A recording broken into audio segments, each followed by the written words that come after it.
They say blood is thicker than water. Mine felt like ice that day, a frozen river of disbelief and a pain so profound it was almost silent. My name is Anna. I'm 42 now. This story, the one that defined a decade of my life and ultimately reshaped my understanding of family, began 10 years ago in the suffocatingly opulent wood-paneled office of Mr. Davies, our family solicitor. The air was thick with the scent of old paper, lemon polish, and unspoken grief, or perhaps, as I would soon learn, unspoken something else entirely.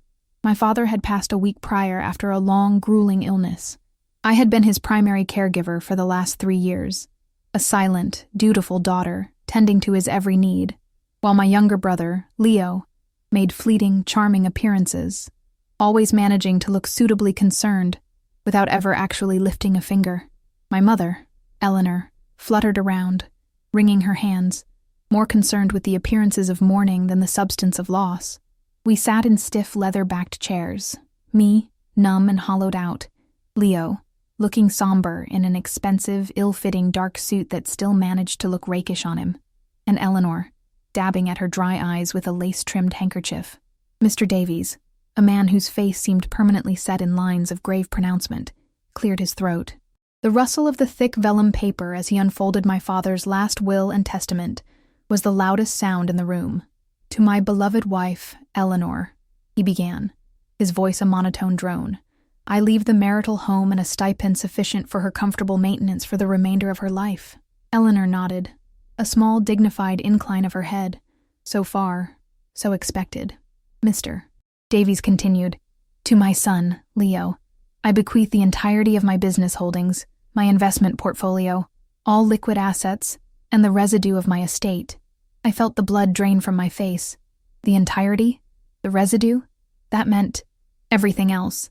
My father's collection of antique maps, which we'd pored over together since I was a child, his beloved vintage car, which I'd helped him restore, the small cottage by the lake he'd always said would be my quiet retreat. I must have made some small sound, a choked gasp perhaps, because Mr. Davies paused, his gaze flicking towards me for a fleeting second before returning to the document. Leo, I saw from the corner of my eye, shot a quick, almost imperceptible smirk in my direction, before schooling his features back into an expression of solemn grief. My mother studiously avoided looking at me, her attention fixed on a point somewhere beyond Mr. Davies's shoulder. "And to my daughter, Anna," Mr. Davies read, and I leaned forward, a desperate, foolish flicker of hope igniting within me. "I leave my love and affection, and the sum of £1,000, for her to remember me by. £1,000. The words hung in the air, stark and brutal, an insult, a dismissal, an erasure. After years of devotion, of sacrificing my own burgeoning career as a botanist to care for him, of soothing his pain and managing his complex medication schedules, of being the one constant, steady presence in his fading life, this was my inheritance, a pittance and a platitude. The silence in the room was deafening. I could hear the frantic thumping of my own heart, a wild bird trapped in my chest. I looked at Leo. His carefully constructed mask of sorrow had slipped, revealing a glint of undisguised triumph in his eyes. He had it all. The business he knew nothing about running, the investments he would undoubtedly squander, the properties he would likely leverage for some new, ill-conceived venture. I looked at my mother. Her face was a carefully blank canvas, but I saw the subtle tension around her mouth. She knew. She had known this was coming. Perhaps she had even orchestrated it. Eleanor had always favored Leo, her charming, irresponsible golden boy. I was the quiet, reliable one, easily overlooked, easily taken for granted. Is that all?" I finally managed to whisper, my voice hoarse. Mr. Davies nodded, his expression unreadable. "That is the entirety of the will, Miss Anna." Leo cleared his throat. "Well, Dad always knew best," he said, his voice smooth, almost unctuous. He knew I had the head for business, the drive to carry on his legacy. The hypocrisy was staggering. Leo hadn't shown a day's worth of genuine interest in our father's meticulously built import company, other than as a source of funds for his lavish lifestyle. I stood up, my legs feeling like lead. I couldn't breathe in that room a moment longer. The scent of lemon polish now seemed cloying, suffocating. "Anna, dear, where are you going?" Eleanor asked, her voice laced with a false concern that made my stomach churn. I didn't answer. I couldn't trust myself to speak. I turned and walked out of Mr. Davies's office, out of the oppressive building, and into the indifferent bustle of the city street. The sun felt too bright, the sounds too loud. £1,000, love and affection. It was a public declaration that I meant nothing. As I walked, a cold, hard resolve began to form in the pit of my stomach. They thought they had erased me. They thought they had won. But my father had taught me more than just a love for antique maps. He had taught me the value of truth, of patience, and somewhere, in the quiet devastation, an idea began to take root. A letter, a final message. Not for them, not really, but for the truth. I didn't know then how or when it would surface, only that it must.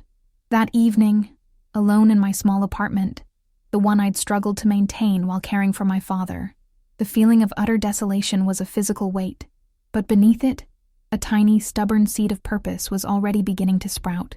The days following the reading of the will were a blur of hollow condolences and the suffocating charade of family grief. Leo, basking in his newfound status as heir apparent, was insufferably magnanimous, offering me condescending advice on how to manage my meager £1,000. Eleanor drifted through the proceedings like a pale ghost, occasionally patting my arm with a cool, detached sympathy that felt more like a dismissal. I attended the funeral, maintained a dignified silence, and endured their pitying or triumphant glances. Inside, I was a landscape of scorched earth. The pattern of my life leading up to that point had been one of quiet sacrifice and overlooked devotion. From a young age, I was the responsible one. While Leo charmed his way out of chores and responsibilities, I was the one ensuring homework was done, often his as well as mine, that household tasks were completed, that my mother wasn't unduly stressed by Leo's latest escapade, a minor car accident, a failed exam, a debt to a questionable acquaintance. My father, a good man at heart, but often distracted by his business, and later by his declining health, saw my reliability, and perhaps mistook it for a lack of ambition, or simply a contentment with my supporting role. Eleanor, however, actively cultivated Leo's dependence while simultaneously resenting my independence. She saw his recklessness as spirit, and my quiet diligence as dullness. When my father's health began its serious decline 3 years before his death, it was I, not Leo, who stepped up. I put my PhD in botany on indefinite hold, moved back to a smaller apartment closer to the family home, and became his round-the-clock caregiver. I learned to administer medications, manage his appointments, navigate the labyrinthine healthcare system, and provide the emotional support he so desperately needed. Leo would visit sporadically, usually when he needed money, breezing in with a bouquet of flowers and a well-rehearsed speech about his latest promising venture, leaving an hour later with a check from father and a pat on the back from mother. Eleanor would sigh about Leo's struggles while I changed father's bed linens or spoon-fed him his meals. I never complained.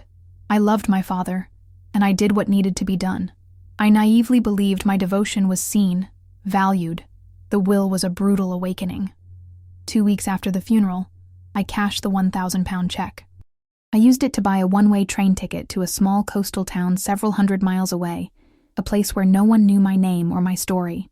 I packed 2 suitcases with my essential belongings, clothes, my botany textbooks, a few cherished photographs of my father from happier times, and a small locked wooden box. I left without a word of goodbye to Leo or Eleanor. What was there to say? They had made their position clear. My presence was, at best, an inconvenience to them. The first few years were incredibly difficult. I found work as a waitress, then in a local nursery, the scent of damp earth and growing things a small solace. I lived in a tiny, rented room above a noisy pub. Loneliness was a constant companion. But with each passing day, with each small victory, paying my rent, buying groceries, slowly saving a little money, a sense of self began to reemerge. The Anna who had been defined by her family, by her role as caregiver and overlooked daughter, began to fade, replaced by a woman discovering her own strength, her own resilience. I eventually managed to get a job at a regional botanical garden, initially as a groundskeeper, then as my knowledge and passion became apparent in their research department. I slowly re-enrolled in online courses, painstakingly working towards finishing the PhD I had abandoned. My life was simple, quiet, and for the first time in a long time, it was mine. I wasn't bitter, not in the corrosive way that consumes you. Instead, a calm, clear-eyed understanding had settled within me. I had been wronged, yes, but I would not let that wrong define the rest of my life. Before I left my old life, I had written the letter. It wasn't penned in a fit of rage or a desire for revenge. It was written with a strange, cold clarity over several nights, fueled by black coffee and a need to document the truth, if only for myself. I detailed my years of care for Father, the specific sacrifices I had made. I recounted conversations with him, moments of connection he and I had shared, his hopes and fears, things Leo and Eleanor would never have known or bothered to understand. And then, the crucial part. My father, in his last lucid months, had been deeply troubled by Leo's recklessness and Eleanor's blind indulgence. He knew his business, his legacy, would be vulnerable. One evening, his mind surprisingly clear, he had gripped my hand, his eyes filled with a desperate urgency. He'd told me about his old mahogany writing desk, the one he'd used since he was a young man. He'd spoken of a false bottom in the main drawer, a place where he kept things of true importance. He hadn't elaborated further, a coughing fit soon overwhelming him, his clarity fading. But his look, the weight of his words, had stayed with me. After the will reading, after the initial shock, I had remembered. While Eleanor and Leo were busy with funeral arrangements and initial probate discussions, I had gone to my father's study one last time. The desk was there, an imposing piece of furniture. My hands trembled as I found the almost invisible catch for the false bottom. Inside, nestled amongst some old letters from his own father, was a slim, leather-bound journal and a thick, sealed envelope addressed to me in his familiar, spidery handwriting. The journal entries from his final year were heartbreaking. They revealed his profound disappointment in Leo, his fears for the future of his company, his deep love and gratitude for me, and his agonizing conflict about the will. He wrote of Eleanor's increasing influence, her subtle manipulations, her insistence that Leo, as the man of the family, was the only one capable of handling the estate. He suspected she might even try to have him declared incompetent if he resisted too strongly. The sealed envelope contained a meticulously detailed account of his true wishes, a more equitable distribution, specific bequests for me, and a heartfelt apology for his perceived weakness in not being able to ensure it formally. It was, in essence, his real will, morally if not legally binding. It was a testament to his love, but also a cry of despair. My letter, the one I would leave for Leo, contained none of my own recriminations.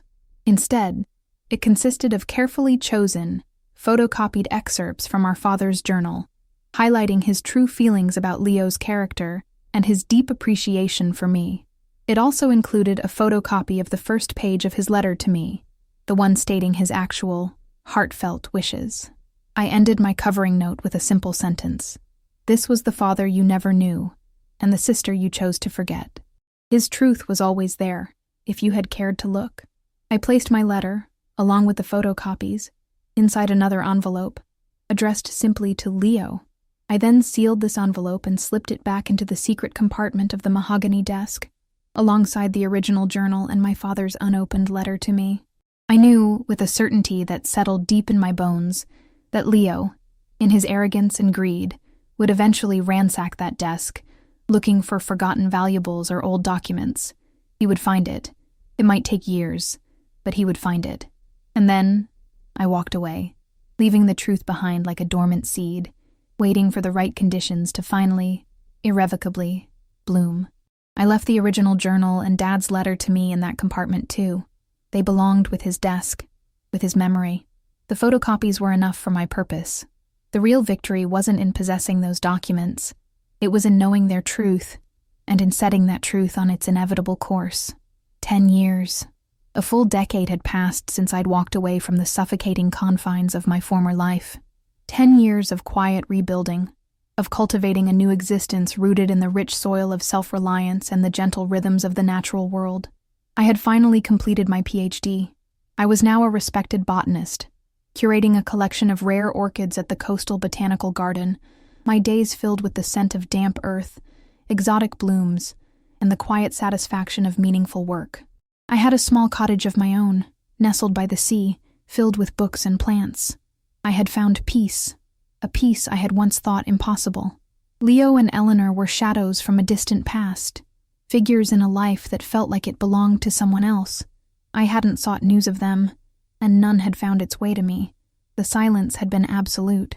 Then, one crisp autumn afternoon, as I was meticulously pollinating a rare Phalaenopsis gigantea, my mobile phone, usually silent during work hours, vibrated in my pocket. It was an unknown number, a regional code I didn't recognize, but not from my old hometown. Curious, I stepped out of the humid warmth of the orchid house into the cool, salt-tinged air. "Hello, Anna speaking." A hesitant, older female voice answered. "Anna? Is that really you, dear? It's Martha Periwinkle, your father's former secretary, from the company."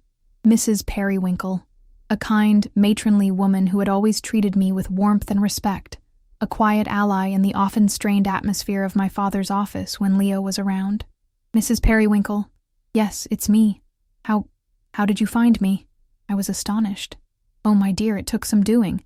After I retired, I kept in touch with a few people, and your name came up recently, in rather dramatic circumstances, actually." A knot of unease tightened in my stomach. "Dramatic circumstances?"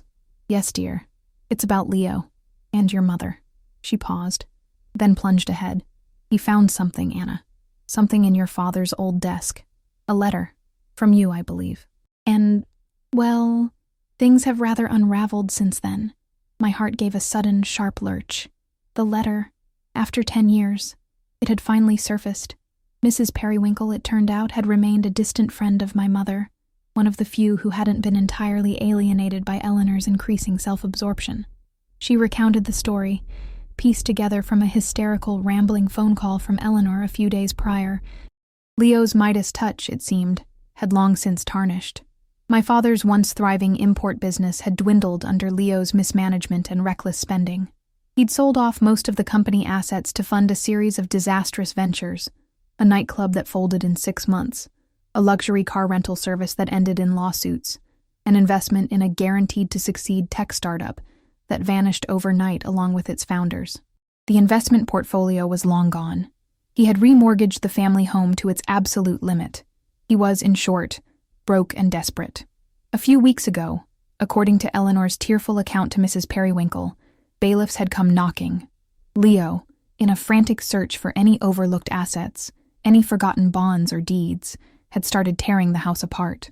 He'd turned his attention to our father's old mahogany writing desk, a piece he'd always considered too old-fashioned, but now hoped might contain some hidden treasure. And he'd found it. Not gold, not bearer bonds, but my letter, nestled with our father's journal and the sealed envelope addressed to me. Mrs. Periwinkle described Eleanor's fragmented account of Leo reading the photocopied journal entries. His initial dismissiveness, she said, had quickly turned to disbelief, then to a chilling, pale-faced silence, as he absorbed our father's raw, unfiltered disappointment in him, his fears for the company, his deep, abiding love and respect for me. He read about his father's awareness of his own recklessness, his irresponsibility, his sense of entitlement. He read his father's words praising my quiet strength, my unwavering loyalty, my sacrifices. The photocopied first page of our father's personal letter to me, with its clear statement of his true wishes for a fair distribution and his heartfelt apology, was apparently the final blow. Eleanor said he just crumpled, Mrs. Periwinkle relayed, her voice hushed. He kept muttering. He knew. All this time, he knew. He never said, but he knew what I was. And then he read what you wrote, Anna, about him never knowing his father, or the sister he forgot. The impact had been, as Mrs. Periwinkle put it, cataclysmic. Leo hadn't just found a letter. He had found a truth he couldn't deny, couldn't charm his way out of, couldn't blame on anyone else. It was there, in his father's own handwriting, a devastating indictment of his character, and a testament to the daughter he and his mother had so callously cast aside. The carefully constructed edifice of his self-worth, built on his mother's indulgence and his own delusions of grandeur, had been shattered. The truth came to light in a way that was impossible to ignore, I murmured, more to myself than to Mrs. Periwinkle, the old Brazilian saying surfacing from some forgotten corner of my mind. The truth came to light in a way impossible to ignore. Indeed, my dear, Mrs. Periwinkle sighed. Eleanor is beside herself. Leo apparently confronted her, accused her of knowing their father's true feelings, of manipulating the will, of lying to him his whole life. It seems the gilded cage they built has come crashing down. I thanked Mrs. Periwinkle for reaching out, my mind reeling. So, the seed had bloomed, and its flower was a thorny, bitter one. I felt a strange detachment, a profound quietness within. Not triumph, not yet. Just a deep, resonant awareness that a long-hidden truth had finally, irrevocably, broken free. The earth had shifted, far away, but I had felt the tremor. The news of Leo's discovery and its subsequent fallout settled over me not with the fiery satisfaction of long-awaited revenge, but with a profound, almost melancholic quiet. I went about my days at the botanical garden, tending to my orchids, their delicate, intricate beauty a soothing balm. Yet, my thoughts often drifted back to Mrs. Periwinkle's words, to the image of Leo, stripped bare by our father's unvarnished truth. A week later, another call came. This time, it was a solicitor I didn't know, from my old hometown. He informed me, in cautious, professional tones, that he had been contacted by Leo. Apparently, after reading my father's journal and his letter to me, Leo had, Mrs. Periwinkle later confirmed, steamed open my father's sealed letter to me in his desperate state. Leo had found my father's original signature on the letter. While not a formally executed will, my father's detailed wishes and the signature had prompted Leo, in his shattered state, to seek legal counsel about rectifying past injustices. The solicitor explained that Leo, facing complete financial ruin and a profound crisis of conscience, wanted to make amends. The family home was being sold to cover his debts. He wanted to ensure that any remaining funds, however small, and certain personal effects of our father, specifically the antique map collection and the vintage car, if it hadn't already been seized by creditors, were passed to me, in accordance with what he now understood to be our father's true desires. He also, the solicitor added hesitantly, wished to offer his most profound and unreserved apology. The impressive reaction my earlier prompt had hinted at wasn't just Leo's initial breakdown. It was this complete unraveling of his former self, this desperate, belated attempt at atonement. It was the seismic shift in his understanding of himself, his father, and me. He hadn't just been confronted with a truth. He had been fundamentally changed by it. He had been forced to see himself through our father's clear, disappointed eyes, and through the lens of my quiet, uncomplaining sacrifice. I listened, thanked the solicitor, and told him I would consider it. What did I want? The money, if any, meant little. The maps, the car, they were tinged with too much pain, though a part of me yearned for those tangible connections to the father I had loved. The apology? It was 10 years too late to heal the original wound, but perhaps it could offer a different kind of closure. I didn't rush to respond. I took long walks by the sea, the rhythmic crash of the waves a counterpoint to the turmoil of these resurrected emotions. My liberation hadn't been dependent on Leo's discovery or his remorse. I had found my freedom years ago, in forging my own path, in building a life of purpose and quiet dignity on my own terms. This news, this echo from the past, was simply a validation of a truth I had always carried within me. The real power of the letter hadn't been in its accusations, but in its undeniable documented truth, penned by our father himself. It had forced Leo to confront not just his actions, but the very core of his being, the lies he had lived by, the mother who had enabled him. It had shattered the carefully constructed illusion of his own superiority and my insignificance. Mrs. Periwinkle called again a few days later. Eleanor, she said, was a wreck. Her golden boy was broken, and her role in the deception had been exposed. Her comfortable world had imploded. She was now facing a lonely, financially precarious old age, stripped of her illusions and her favored son's adoration. There was a grim, poetic justice in that, but I found no joy in it. only a weary sadness for the waste, the years lost to deceit and entitlement. As for Leo, Mrs. Periwinkle reported he was a shadow of his former self. The arrogance was gone, replaced by a haunted, hollow look. He was apparently trying to find work, any work, starting from scratch. A man in his late 30s with no real skills and a mountain of regret. I eventually instructed the solicitor to accept the personal effects, if they were still available. They were pieces of my father I could reclaim. Any residual funds I asked to be donated to the hospice that had cared for him in his final weeks. I declined to speak directly with Leo or Eleanor. There was nothing left to say. The letter had said it all. My true victory wasn't in their downfall, but in my own rise. It was in the quiet strength I had cultivated, the self-respect I had earned, the peace I had found. The letter had simply been a catalyst, ensuring that the truth, however delayed, would have its voice. The real inheritance my father had left me wasn't in money or property. It was in the values he'd tried to instill, values that had ultimately, through the circuitous route of a hidden journal and a daughter's quiet resolve, found their way into the light. My liberation was complete, not because they had suffered, but because the truth had finally set the record straight, allowing me to close that painful chapter with the quiet dignity my father would have wished for me. The sea air felt cleaner, the horizon clearer than ever before,